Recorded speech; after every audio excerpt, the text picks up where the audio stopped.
Early mobilization by Luke Rohr. Should a general contractor have mobilized onto the site? No, he should not have.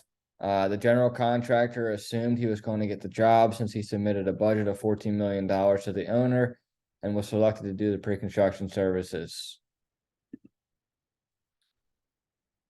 Why would they have been motivated to mobilize without a contract? Well, they assumed that they were going to get the job.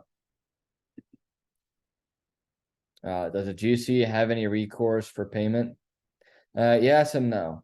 The GC should not get paid if he set up on his own and never notified the owner. He was going to set up and he never got the notice to award and the notice to proceed. Well, on the other hand, the owner knew the contractor mobilized and said nothing. In all fairness to the contractor, the owner knew the GC set everything up and brought utilities to the site. Should be liable for some negotiated costs. He did surveys and layouts.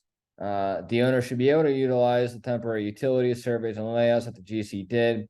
If the owner chooses to do so, there should be a fair negotiated cost. What steps would you suggest for both the owner and the GC now?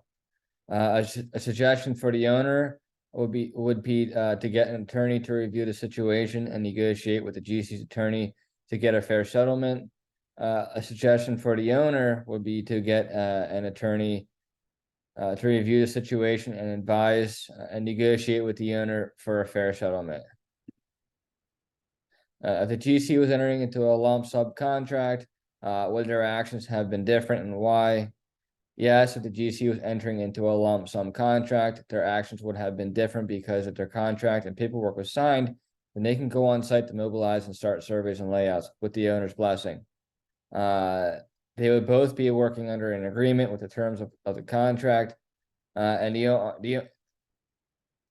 owner had people on their property, which could have been a huge liability if anything were to ever happen.